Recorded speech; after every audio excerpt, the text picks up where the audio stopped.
lo alcanzan a ver. Sí, doc. Entonces, bueno, les explicaba el dibujo, ¿no? Que pues es algo que se conoce, ¿no? Entonces, yo creo que no conozco al artista de este dibujo, pero me imagino que es un médico, ¿no? Para entender esto, ¿no? Médico y artista, ¿no? Entonces, bueno, les digo, la cefalea en racimos se empezó a conocer así, pero ya ahorita en la clasificación ya la conocemos como una familia de enfermedades, ¿no? No nada más la tipo racimos, que es la que más vamos a hablar. En racimos, pensando que se hace una similitud a los ataques de dolor, como si fueran racimos de ataque, ¿no? Como si viéramos un racimo de uvas, que cada uva fuera un evento de dolor, ¿no? Entonces tenemos muchos en un solo racimo, ¿no? Y bueno, ya como enfermedad se empezó a conocer desde los años 60, ¿no? 1958, se empezaron a describir los casos propiamente. Obviamente ha existido desde siempre, ¿no? Pero ya como enfermedad así, aunque hay descripciones clínicas desde mucho antes, ¿no? 1745, pero descripción y conocer la enfermedad como tal desde acá. Y se caracteriza por ser un dolor. Aquí sí cambia un poco sus características. Primero es muy intenso, ¿no? O sea, no es cualquier cosa tener este tipo de dolor. Es siempre incapacitante.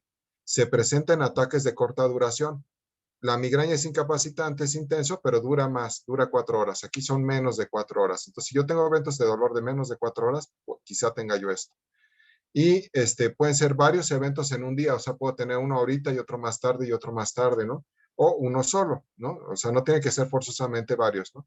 Y puede durar varias semanas con estos eventos, entonces imagínense tener dolor de gran intensidad varias veces por día, ¿no? Que no dura tanto cada ataque, pero cada ataque me incapacita y me dura durante semanas esto, ¿no? Y a veces se puede acompañar de síntomas autonómicos, es decir, miosis pupilar, o sea, un síndrome de Horner, ¿no? Caída palpebral, hiperemia facial, hiperemia conjuntival, rinorrea, lacrimación, etcétera, ¿no? Puede ser habitualmente de un solo lado de la cara, ¿no? Y tiene más o menos la misma localización de la migraña, aunque tiende a localizarse un poco más en el ojo, ¿no? Pero se puede confundir fácilmente con migraña. Y otra característica que no siempre existe es que puede tener una frecuencia estacional, ¿no? Es decir, que yo puedo tener eventos de dolor durante una época del año determinada. Esto sí me podría ayudar mucho al diagnóstico, es decir, es que el paciente me dice, es que yo ya sé que en invierno y principios del año siempre me va a doler la cabeza y se me va quitando por ahí de abril y ya no me vuelve a doler hasta el año que sigue, ¿no? Y así he estado los últimos 3 o 4 años. Entonces me facilita mucho para hacer el diagnóstico, pero no lo excluye. Hay pacientes que no tienen esa frecuencia estacional, lo tienen todo el tiempo, ¿no? Entonces, la frecuencia estacional nos llevó a pensar que podía tener un componente alérgico, ¿no? La misma enfermedad. ¿Sí? Aquí si ven este dibujo, pues no tiene nada que ver con la cefalea en racimos, ¿no? Nada más que si lo ven un buen rato, seguramente les va a dar dolor de cabeza.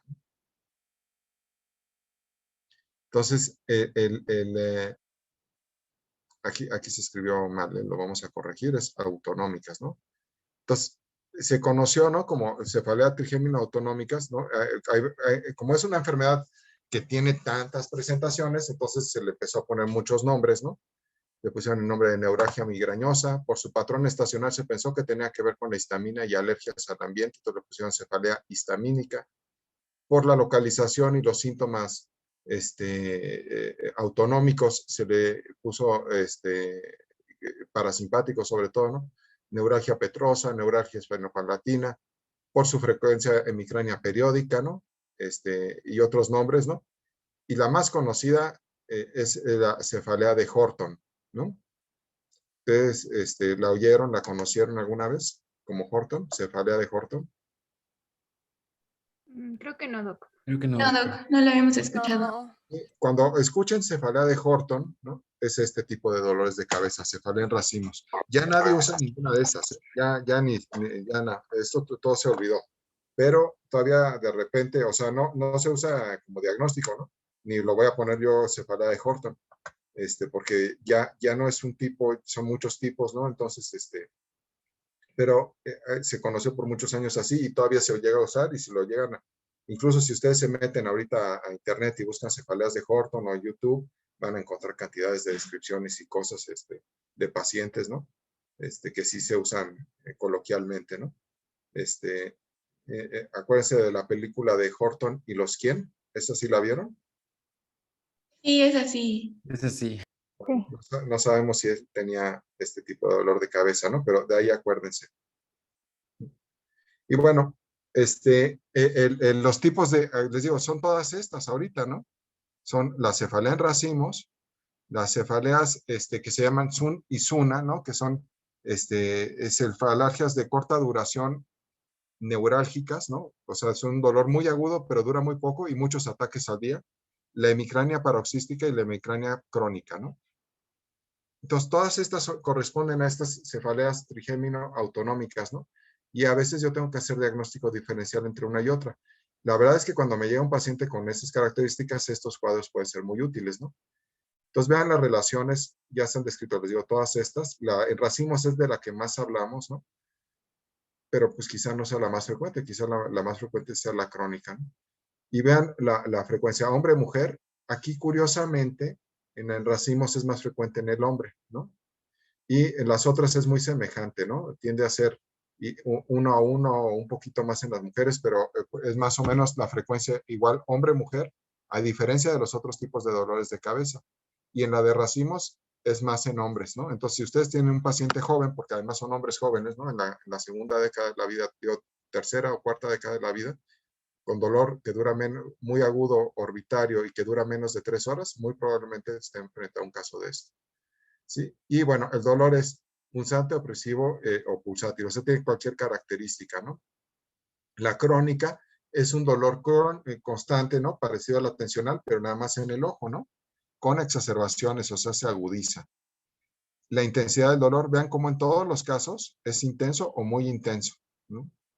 Excepto en la crónica, ¿no? Nadie puede tolerar un dolor crónico intenso, ¿no? El dolor va fluctuando y les digo, y tiene exacerbaciones.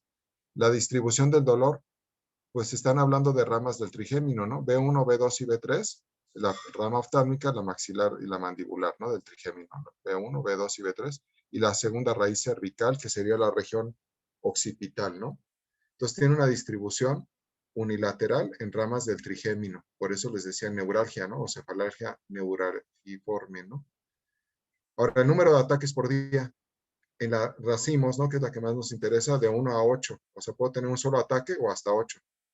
Estas dos, ¿no? Las neuralgias de muy corta duración y que pueden tener o no síntomas autonómicos, hasta 100 por día, ¿no? O sea, una barbaridad, ¿no?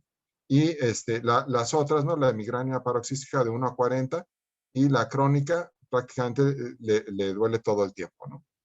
La duración de los ataques, otro dato muy interesante, ¿no? Las racimos les dura de 15 minutos hasta 3 horas. Y SUNA, ¿no? Desde 1 minuto hasta 10 minutos, por eso pueden tener hasta 100 en un día, ¿no? Entonces les da ataques y ataques y ataques, y de repente estos se confunden con una neuralgia del trigémino, ¿no? O sea, pareciera, ¿no? Por tantos ataques. La hemicrania paroxística de 2 minutos a 30 minutos, y la crónica hasta 3 días, ¿no? Desde 30 minutos hasta 3 días mejora un poco y le vuelve a doler, ¿no? La en racimos, entonces dura 15 minutos y menos de 3 horas. Si dura 4 horas, a lo mejor yo ya empezaría a pensar que no es racimos si se trata de migraña, ¿no? ¿Sí les va quedando claro? Sí, doc. Sí, doctor. No pretendo que se lo aprendan, ¿eh? Pretendo que tengan el concepto, ¿no? Síntomas autonómicos. Los síntomas autonómicos se están refiriendo a que, además del dolor, mientras me duele, la cara se pone roja, tengo miosis, tengo tosis, caída del párpado, tengo escurrimiento nasal, lacrimación, salivación, ¿sí? Puedo tener vértigo. Y esos síntomas están mientras tengo el dolor y luego se quitan. ¿Sí? Y esos síntomas en sí no duelen, pero acompañan al dolor, ¿no? En la cefalea en racimos son muy prominentes, ¿no? Y del mismo lado, ¿no? Y en la crónica, prácticamente todos lo tienen, pero en la crónica lo tiene contralateral, ¿no? Ahora, el ritmo circadiano. parece que sí tiene que ver en la cefalea en racimos, ¿no? Es la que les digo que tiene una presentación estacional, ¿no? Es decir, que se va a presentar durante alguna época del año y en otra época no. Eso me ayuda mucho al diagnóstico, pero no es exclusivo del diagnóstico, ¿no? Y las otras no lo tienen, ¿no? Las otras prácticamente duelen todo el año, ¿no? Entonces, si yo ya tengo un evento que dura 15 minutos y me da un ataque y me dura digo, poco tiempo, pues estaría yo entre esta y esta, ¿no? Pero si ya es todo el año, a lo mejor tengo una hemicrania paroxística, ¿no? Ahora, la respuesta, curiosamente, al tratamiento tengo distintos tratamientos, ¿no? Entonces tengo respuesta al oxígeno, es poner e inhalar al paciente oxígeno al 100% con una mascarilla durante 7 a 15 minutos, ¿sí? Y eso, si le quita el dolor, me orienta que es una cefalea en racimos porque es la única que sí responde a esa terapia, ¿no? Al sumatriptán también le va a quitar el dolor. El problema de darle sumatriptán es que si me duele 8 veces en un día, pues quizá no le puedo ayudar cada vez que le duele algún medicamento, ¿no? O a lo mejor se lo quito mientras tiene efecto el sumatriptán, ¿no? 4 o 5 horas y en la tarde le vuelve a dar, ¿no? Entonces es un problema, ¿no? El sumatriptán. Pero bueno, sirve para saber si hay respuesta o no, ¿sí? Y bueno, en este caso sí responde. En las que son de muy corta duración, estas acuérdense que duran 1 minuto a 10, no funciona. Y en las otras la respuesta es parcial. Y la indometacina, típicamente la cefalea en racimos se consideró como que la indometacina era prueba terapéutica. Y de hecho yo la sigo usando, o sea, le doy indometacina al paciente. ¿Y por qué no otro antiinflamatorio no esteroideo? No sabemos bien, pero la indometacina les funciona muy bien, ¿no? Este, el, el, y si le quita el dolor, bueno, me puede orientar al diagnóstico, pero vean que no es para la cefalea en racimos y no es para estas dos que son las neuralgias unilaterales, ¿no? Y de corta duración, sino que es útil para la hemicrania paroxística, que se puede parecer mucho a la cefalea en racimos, pero no tiene el patrón estacional, ¿no? No obedece al ritmo circadiano, y también para la crónica. Entonces, si les doy indometacina y se le quitó el dolor, le funciona bien, es una buena opción, pero quizá estoy con este problema. Si le doy oxígeno, quizá estoy acá. ¿Sí? Otra vez otro cuadro, ¿no? Entonces, en inglés, la de racimos le dicen en clúster, ¿no? O clúster. Luego tenemos la hemicrania paroxística, estas dos, una y la hemicrania continua, ¿no? Y bueno, es más o menos lo mismo que habíamos visto en el cuadro anterior, ¿no? La intensidad del dolor, ¿no? Este tipo de dolor, ¿no? Sunt y Suna.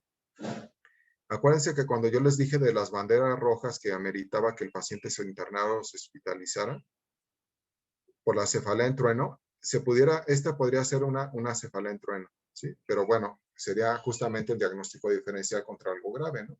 Entonces, si yo tengo un dolor de cabeza de máxima intensidad en 1 minuto, a lo mejor estoy con un evento de este tipo, o a lo mejor es una hemorragia subaracnoidea, ¿no? Entonces es cuando yo tengo que pues estudiar más al paciente, ¿no?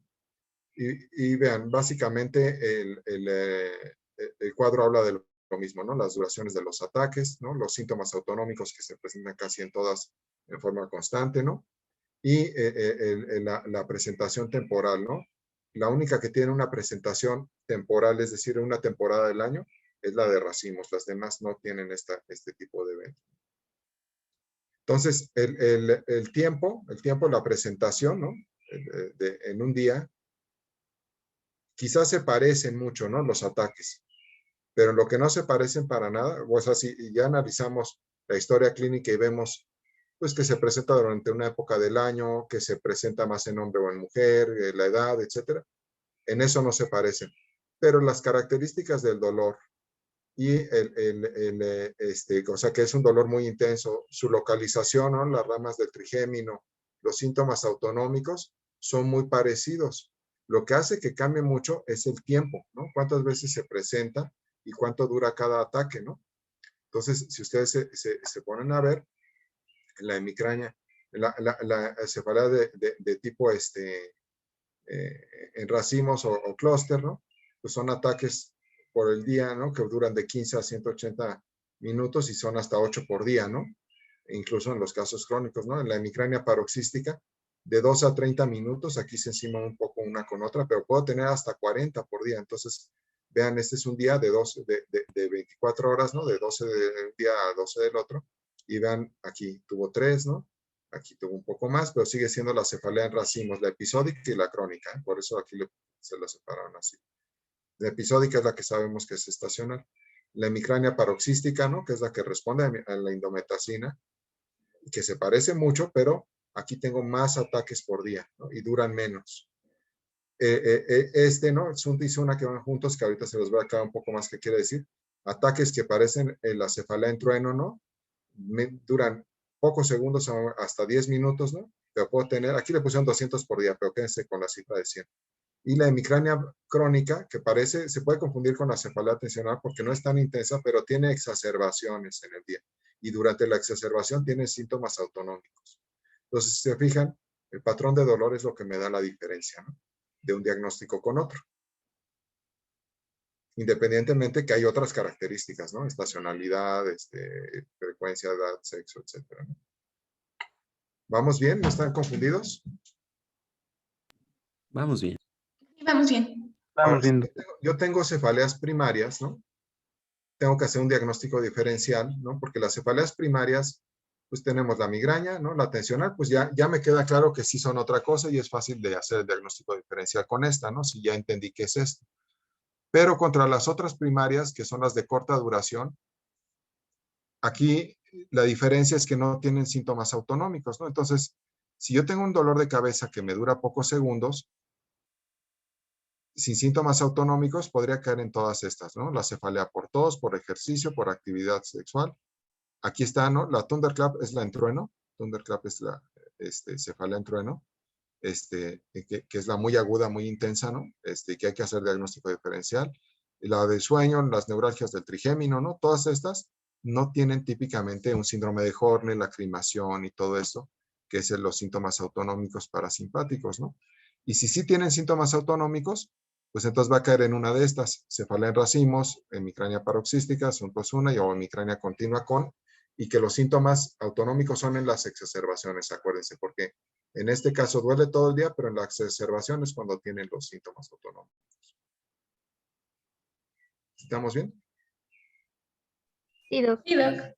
Pues es para empezar a hacer diagnóstico diferencial, ¿no? Con otras de corta duración, pero que siguen siendo de tipo primario.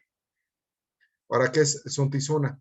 Es una abreviación en inglés, ya ven que les gusta mucho abreviar todo allá, ¿no? De la cefalea unilateral neuralgiforme de breve duración, ¿no? Es short lasting, ¿no? La S, ¿no? Unilateral, neuralgiforme, N, ¿no? Y C y T se están refiriendo a que hay hiperemia conjuntival y lacrimación. Entonces, por eso se llama así. Si no tiene hiperemia conjuntival, pero sí tiene síntomas autonómicos, ¿no? Cara roja, síndrome de Horner, se conoce como SUNA. Y si ya tuviera aparte de eso, lacrimación, lo dividen acá. No me queda muy claro por qué separan una de otra, porque todas las descripciones que encontramos es en base a esto. Pero bueno, la ven como una variante de esta, ¿no? De esta. Entonces son las abreviaciones en inglés de esto. Y pues sobre todo entender que el término se está refiriendo a un dolor de cabeza de corta duración, con síntomas autonómicos, que dura poco tiempo, ¿no? Menos de 10 minutos. Y se presenta muchas veces al día y es unilateral, ¿no? ¿Se parece muchísimo a una neuralgia? Sí, pero con síntomas autonómicos. ¿Sí les queda claro? Sí, doctor. Sí, doctor. Confunde un poco, ¿no? Toda la terminología, ¿no? Y bueno, esta no quiero no la vamos a desglosar más, pero cuando yo tengo esto, ¿no? De síntomas, vean, causas de dolor trigémino autonómico secundarias, ¿no? Ya sabemos que estas son cefaleas primarias, estas, ¿no? Todas estas. Pero cuando yo tengo un evento de este tipo de dolor, pues yo estoy obligado a hacer diagnóstico diferencial con causas secundarias. Y vean cómo para cada una, ¿no? Aquí está cefalea en clúster, la hemicrania paroxística, suntisuna, la crónica, ¿no? Pues todas estas enfermedades me pueden dar síntomas muy parecidos, con síntomas autonómicos, ¿no? Por eso cuando esté frente a un caso así, pues sí hay que hacer una resonancia, hay que hacer otros estudios para estar seguros de que no tengamos algo muy grave, ¿no? Les digo, por ejemplo, aneurismas, tumores de la hipófisis, metástasis, ¿no? Meningiomas paracelares, o sea, vean, los diagnósticos son bastante serios, ¿no? Hemangiomas cavernosos, ¿no? Prolactinomas, quistes de la órbita, ¿sí?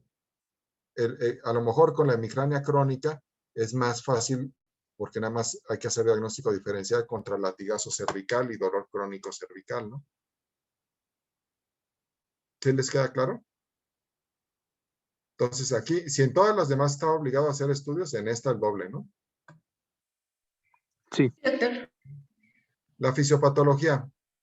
No se comprende por qué ocurre este tipo de dolor, por qué puede tener estas características autonómicas, ¿no? Sí se sabe que el hipotálamo tiene que ver, ¿no? Otra vez, ¿no? El hipotálamo, igual que en la migraña, y es una activación, pero del hipotálamo ipsilateral, o sea, del mismo lado que voy a tener el dolor, ¿no? Aunque de repente sucede en forma contralateral, ¿no? Y tiene que ver el sistema trigémino hipotalámico, ¿no? Y las vías límbicas también. Y la exposición a la luz, ¿no? Algo tiene que ver el hipotálamo, la luz, el trigémino, para explicar por qué me vienen estos dolores tan agudos. Pero a ciencia cierta no se conoce la fisiopatología, ¿no? Sí. Y bueno, hay varias características que me hacen pensar que el hipotálamo sí tiene que ver, ¿no? Que pues son todas estas, ¿no? O sea, por eso se piensa que el hipotálamo tiene algo que ver en esto, en detonar el dolor, ¿no? Ya que el dolor tenga que otras características, pues tiene que ver con el trigémino, ¿no? Pero, les digo, tiene el ritmo circadiano, ¿no? Entonces, pues si sabemos que alguien tiene que ver con el ritmo circadiano, es el hipotálamo, ¿no? La frecuencia estacional, ¿no? Pues también, ¿no? Tiene que ver con esta cuestión circadiana, ¿no? Los síntomas autonómicos, ¿no? Como la regulación autonómica empieza en el hipotálamo, ¿no? Cambios en el patrón de sueño, ¿no? La presentación en el sueño, ¿no? Los datos de imagen, ¿no? Por imagen se ha podido ver que hay cambios en el hipotálamo, ¿no? Incluso durante las crisis, pero muy sutiles, ¿no? Hay aspectos neuroendocrinos, ¿no? Durante la crisis de dolor hay afección de hormonas que produce el hipotálamo, ¿no? La hormona luteinizante, la melatonina, bueno, ya sabemos que esa no es propiamente el hipotálamo, ¿no? Pero están todas las vías relacionadas, ¿no? Y la respuesta a tratamientos, ¿no? Son tratamientos que de repente tienen que ver con las vías que van al hipotálamo. Entonces, el hipotálamo tiene que ver, desde luego, ¿no? Sobre todo para los tipos crónicos. Entonces, bueno, no tenemos claro, ¿no? La causa. Vean, este dibujo se está agarrando la cabeza. Aquí es bilateral, o sea que no correspondería a este esquema justamente a las trigémino autonómicas, porque les dije, una de sus características es que son unilaterales, ¿no? Pero vean el dolor desesperante, ¿no? Que causa que incluso brinque, ¿no? Y aquí tenemos la cefalea en racimos, ¿no? Que esta es un esquema, ¿no? De cómo se genera el dolor. Ya estamos hablando exclusivamente de la de en racimos. Les dije yo que la cefalea en racimos corresponde al tipo que más estudiamos de estas cefaleas trigémino-autonómicas, pero es solamente un tipo, ¿no? Pero por sus características clínicas hablamos un poco más de ellas, ¿no? Entonces también tiene sus criterios diagnósticos, ¿no? Pero acuérdense que es la única de las cefaleas primeras que ataca más a los hombres, las otras es 1 a 1 y las otras migrañas y tensional son más en mujeres, ¿no? La historia familiar es importante, no es nada raro que en la familia existan varias personas con el mismo problema, ¿no? Y es la más común de todas las cefaleas trigémino autonómicas, siendo bastante rara, ¿no? Si se fijan la frecuencia. Pero de que les va a llegar un caso así en su vida y lo van a querer confundir con migraña, es un hecho, ¿eh? Pero ustedes ya saben que no se confunde con migraña, ¿no? Y ya saben mucho de las características del dolor, ¿no? Pueden dar de noche, tienen una frecuencia estacional, es un dolor muy intenso en la órbita, pero se puede irradiar a la mandíbula, ¿no? Puede dar en cualquier rama de trigémino. Duran de 15 a 180 minutos, a diferencia de las neuralgias de trigémino, ¿no? Y puede tener por lo menos un síntoma autonómico, ¿no? O lacrimación, o miosis, y aquí en este dibujo vean, ¿no? Es un dolor de gran intensidad, ¿no? Cualquiera de estos se lo está causando, se siente como una flecha, y así se pone el paciente, ¿eh? Yo los que he visto hacen un gesto así, ¿no? De dolor terrible, ¿no? Entonces vean se siente como cualquiera de estas cuestiones en la cabeza, ¿no? Vean los síntomas autonómicos, ¿no? El ojo rojo, ¿no? Vean cómo está con escurrimiento nasal o lacrimación, ¿no? La fases de dolor es unilateral, ¿no? Vean todas las características. Y cómo de repente lo puede mejorar el oxígeno, ¿no? ¿Sí? ¿Les queda claro? Sí, doc. Sí, doctor. Entonces, vean, la frecuencia muy baja, ¿no? Las características que habíamos visto hombre-mujer, ¿no? Y es mucho más frecuente en una familia. Entonces, si en la misma familia, si no hay nadie en la familia, no quiere decir que no lo tenga, ¿no? Pero ayuda que si algún familiar lo tiene. Y la otra característica que puede ayudar mucho, solamente en la de racimos, no en las otras que vimos, es de que tuvieran una característica estacional, ¿no? Es decir, se presenta una época del año. Yo les puse el ejemplo de invierno, pero pudiera ser verano, ¿eh? Cada paciente es diferente con respecto a su presentación. ¿Sí? Y bueno, los criterios diagnósticos, aquí, además de todo lo que yo ya les dije de sus características, mínimo que haya tenido 5 ataques previos, ¿no? Para hacer el diagnóstico. Ya, la episódica, que es la más común, es una época del año. La crónica, pues ya no tiene esa variación, pero se podría sobreponer con la otra que vimos como hemicrania crónica, ¿no? Aquí pueden ver el diagnóstico, ¿no? Y vean cómo aquí incluso le pusieron Horton o histamínica, ¿no? En este dibujo todavía alguien lo manejó así. Pero vean, el síndrome de Horner, no confundan con Horton, ¿no? Este es un síndrome parasimpático, ¿no? En donde hay miosis, tosis palpebral, lacrimación, hiperemia, escurrimiento nasal, ¿sí? Y ese sería el síndrome de Horner completo, ¿no? Sí, pero aquí vean cómo además el paciente tiene dolor de cabeza, ¿no? Entonces, yo puedo tener un Horner sin dolor de cabeza y tendría síndrome de Horner por lesión de la vía simpática y domina el parasimpático, ¿no? Por ejemplo, una lesión de una disección de la carótida, ¿no? A nivel cervical. Pero si esto además tiene dolor de cabeza y por lo menos he tenido 5 eventos, pues podría tener una cefalea en racimos, antes conocida como de Horton, ¿sí? Y cuando vean la película de Horton y los quien con sus sobrinos, porque ya ustedes no espero que no la vean a esta edad, pero se vale, piensen que a lo mejor también tenía Horton este tipo de dolor de cabeza. Entonces, les digo, esto es la presentación, ¿no? Que dura desde 15 minutos hasta 3 horas. Ya todo esto lo vimos, por eso estoy yendo un poco más rápido, ¿no? Y bueno, hay algunos desencadenantes para el dolor. En estos pacientes también puede pasar, ¿no? Que los desencadenantes, por ejemplo, pueden ser el alcohol, medicamentos vasodilatadores, ¿no? Sobre todo de origen cardiovascular, la presencia de dolores muy intensos, ¿no? Que me estimulen el hipotálamo, ¿no? Que tengan cambios en los ciclos de sueño, ¿no? Entonces, todo eso me lo podría detonar, ¿no? O sea, provocar. Y básicamente el tratamiento en estos casos, pues va a estar dividido en 3 etapas, a diferencia de los otros que eran en 2 etapas, ¿no? Yo tenía un medicamento cuando dolía, el abortivo, y un medicamento para prevenir cuando se justificaba. Aquí siempre voy a tener que dar tratamiento preventivo, ¿no? Cuando es el tratamiento preventivo, la idea es darlo, pues, si es nada más una época del año, pues en esa época, y si es los otros casos, pues se lo voy a dar todo el año, ¿no? Pero lo primero que tengo que hacer es controlarle las crisis al paciente, ¿no? Tratar el dolor agudo. Después voy a hacer una terapia puente. ¿Sí ven mi cursor? Sí, doctor. Entonces, la terapia puente es para pasar del tratamiento agudo, o sea, le estoy quitando el dolor agudo que tiene, que debe ser un dolor horrible, ¿no? Le digo, los pacientes que yo he tenido, que sí he tenido varios con este problema, sí tienen mucho dolor. Y el problema es pasar de esto a la prevención, ¿no? Es decir, que ya no le duela, pero está tomando diario un medicamento. Entonces, para pasar del agudo al preventivo, hago una terapia puente, ¿no? Que a veces son ciclos de cortisona por 10 a 14 días, para quitarle el dolor, que ya no use tanto analgésico y lograr llegar a la etapa preventiva, que es decir, que ya no le duela o que casi no le duela, ¿no? Sí. Y bueno, para tratamiento agudo solamente están probados estos, ¿sí? Pero la verdad es que vamos a usar cualquiera de las opciones que tenemos para tratamiento agudo de la migraña. O sea, el tratamiento agudo de la migraña nos puede servir para esto, ¿no? Cualquier triptano, ¿no?